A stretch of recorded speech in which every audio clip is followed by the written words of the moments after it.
In this programme, found is the country bumpkin who puts on his wellies to visit the wonderful Mangapps Farm Railway. And I am the city slicker who gets to hang around King's Cross, the site of Europe's largest railway project. We take a look at the history of the cross-country route and its sensational transformation, and I conquer my fear of heights and go on the roof of St Pancras.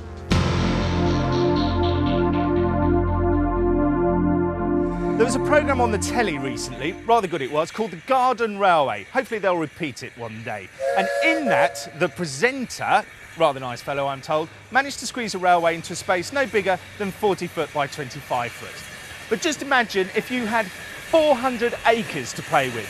What would you build? Remember, think big.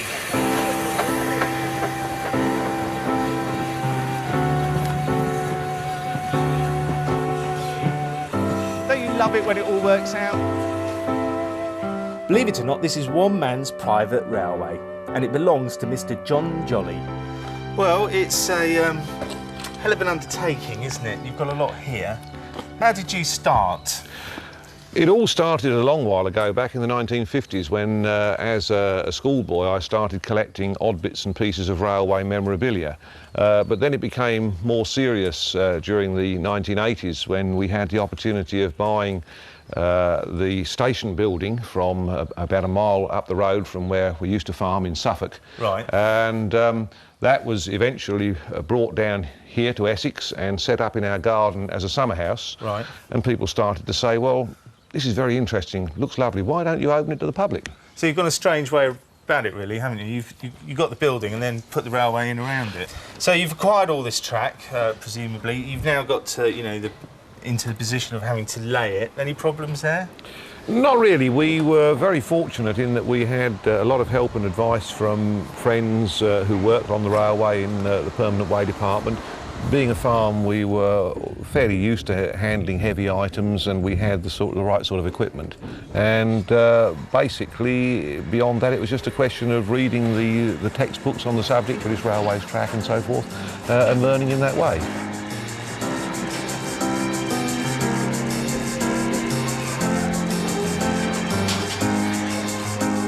I mean, you don't come along, these sort of things in the shops, do you? How do you get hold of it? Well, say an engine like this then. Well, in the case of this one, this isn't actually mine. It belongs to a friend of mine called Richard Moore. This is a Bagnall 060 pannier tank, very unusual engine, originally designed as a metre gauge engine for a steelworks in Turkey in 1939. Because of the beginning of the Second World War, it couldn't be exported to Turkey, and was instead re-gauged to standard gauge, and with, I believe, 2 others, transferred to the Royal Navy, and it spent its working life, in this case, working in a naval depot in Staffordshire.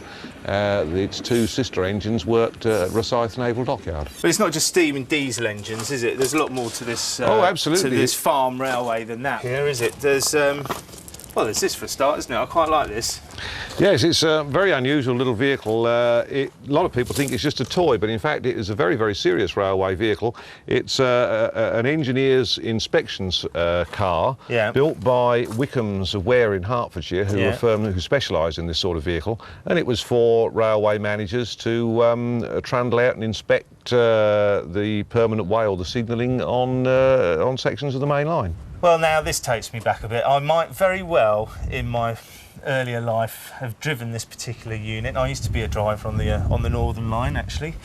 And this is 59, isn't it? 59 That's right, stock. 59 stock, yeah. Yeah, very nice. This set was repainted for the centenary celebrations of the Northern Line. Right. Can I? Yes, by all means. By all means, have a go. See if it all comes rushing back. We haven't got a juice rail here, so it won't go anywhere, I'm afraid. Oh, well, mine never did.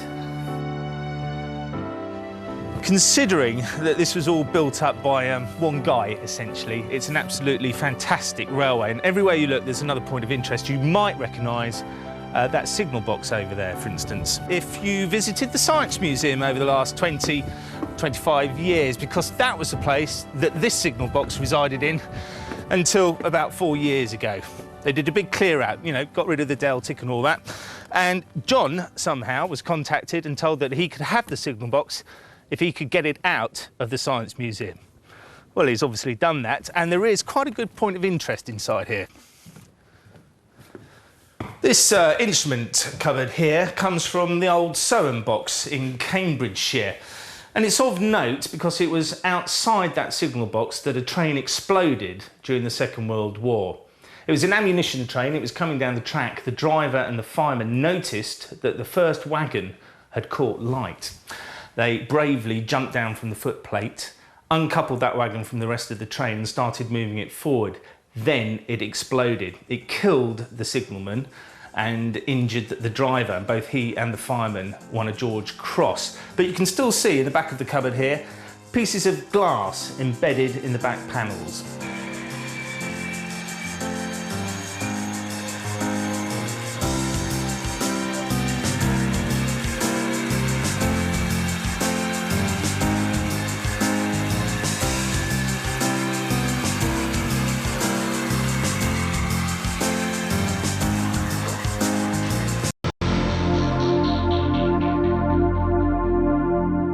Probably the most striking-looking station in the whole of the British Isles is St Pancras in London. Built in the 1860s by the Midland Railway, there were difficulties from the outset. The builders had to overcome obstacles such as canals and gasworks and the terrible slums that surrounded the area. In fact, 10,000 people were evicted from their homes without any compensation and moved to adjacent areas, causing epidemic diseases. But built it was, and was the Midland Railway's route into London from its base in Derby. The new boys in town were keen to impress and commissioned Gilbert Scott, the foremost architect at the time, to design a hotel. Both the station and the hotel cost over £1 million at the time. The station was the first part to be built and was completed in a matter of months. The famous roof has a span of 243 feet and is 100 feet high at its apex. When it was completed, it was the largest single-span roof in the world and held that coveted record for decades afterwards. Basically, the Midland Railway wanted to show how prosperous and affluent it was with this great structure. King's Cross had already been built just a stone's throw away, and Euston was just up the road as well. The other thing you'll notice about St Pancras is it's not at street level. It's in fact 6 metres above street level. Now the reason for this is the engineers brought their railway across and over Regent's Canal, whereby the railway into King's Cross came under Regent's Canal. So everything had to be raised by 6 metres, including the whole platform infrastructure. And it took 688 columns to hold the platform up, which in turn held that massive roof up as well. In the vast catacombs and corridors of this once magnificent hotel, I met up with Robert Thorne, an expert on this remarkable building. Now, I was looking at these iron beams across here. What's that holding up? That's holding up the great staircase, which is the most fabulous feature of the hotel. Still there? It surely is. Can we have a look? Of course you can. Come on.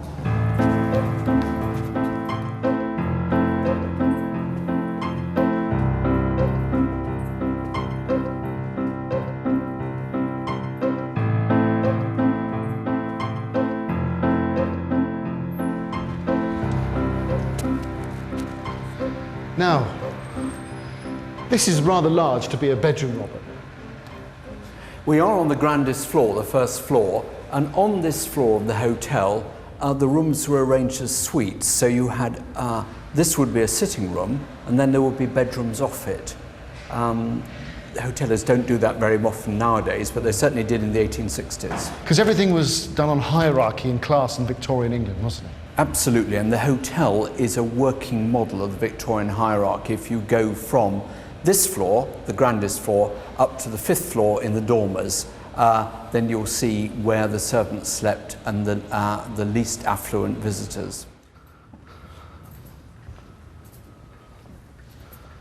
Now, Robert, this is a really spectacular room. What was this used for?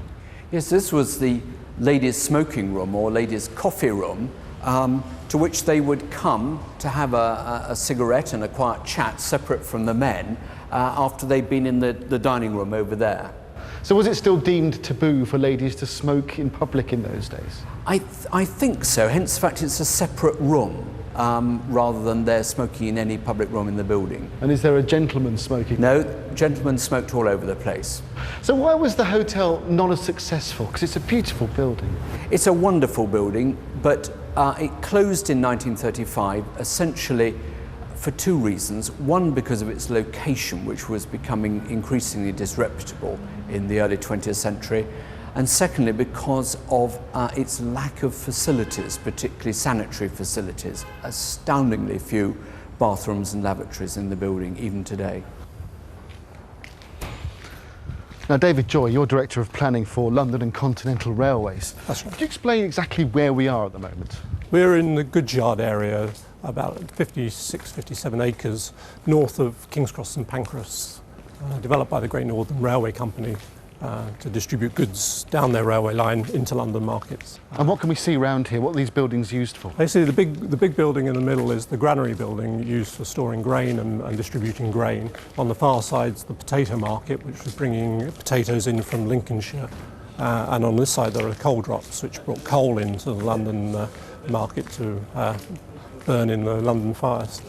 So the Northern Rail companies would use this area to store all their goods that they brought down from the north to give to London? That's right. In the 1850s, this area was a hub of distribution for London, basically bringing life to London. Now, with the development of the Channel Tunnel Rail link at St Pancras, what's going to happen to this area? Is it going to be kept for heritage purposes or bulldozed and put up a concrete block? No, it's going to be part of the new master plan area, and these buildings will form part of that master plan, retaining the best of the past and bringing the best of the new in to make it a vibrant new centre. So this is going to be like shops, offices, houses, flats? Yes, that's right. Yes, a mixed-use scheme, probably around 8 million square feet, new part of London, which will draw people in and be a new vibrant area.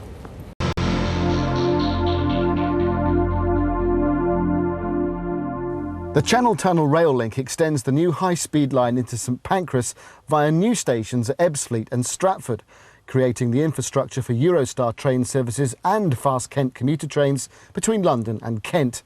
Once completed in 2007, 35 minutes will be cut from journey times to Paris and 40 minutes from services to Brussels, making Paris just 2 hours 20 minutes and Brussels 2 hours away. It's a massive job. Between St Pancras and Stratford, work will comprise of twin-board tunnels with ventilation shafts in Hackney and Islington, tunnels under the Thames between Thurrock in Essex and Swancombe in Kent, and the dismantling and storage of gas holders situated behind St Pancras.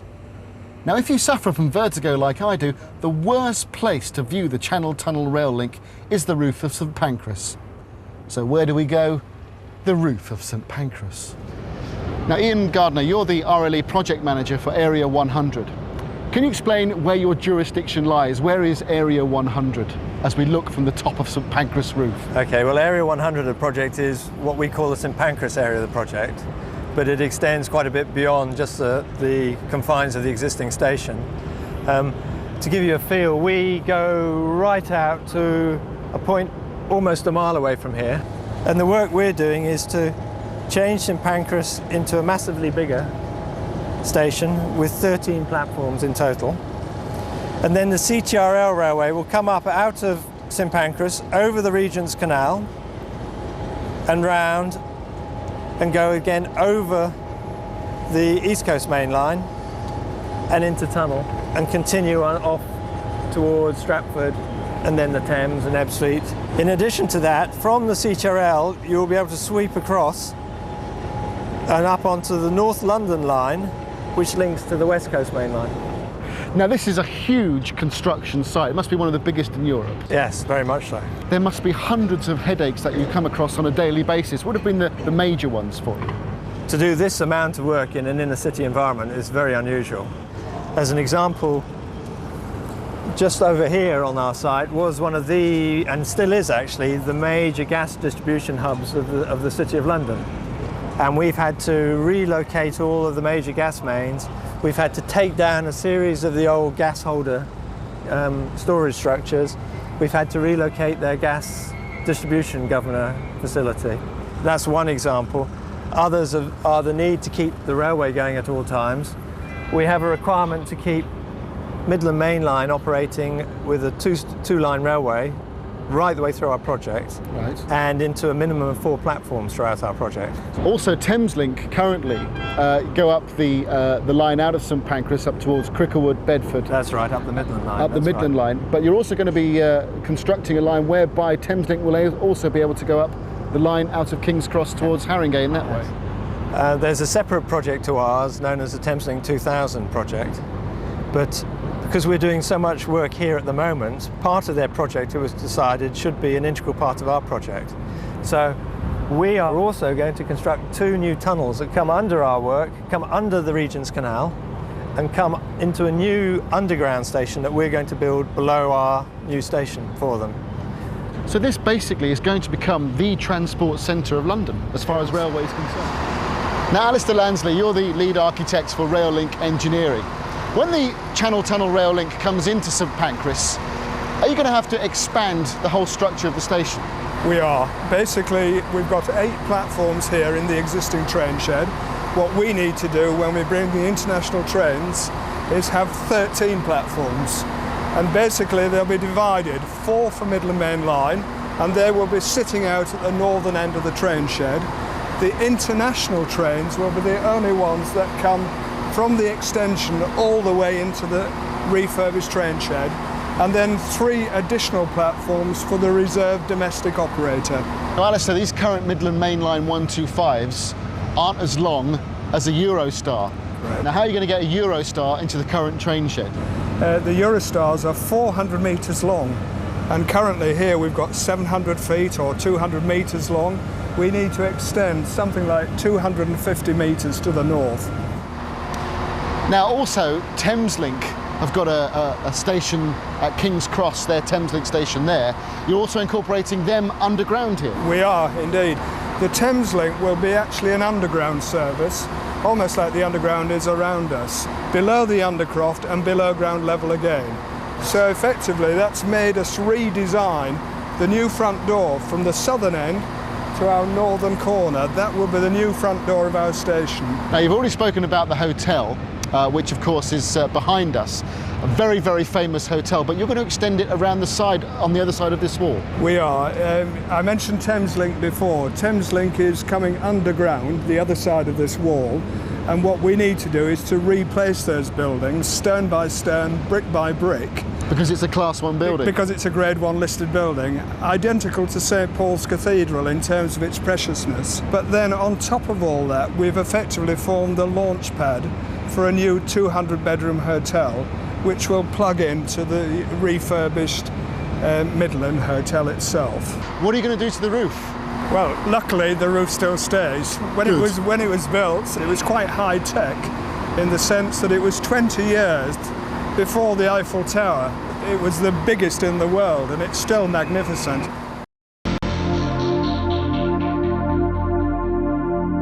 From Dundee to Penzance, from Glasgow to Brighton, using second-hand locos and hand-me-down carriages, cross-country was always British Rail Cinderella. And then along came Virgin and hello Voyager.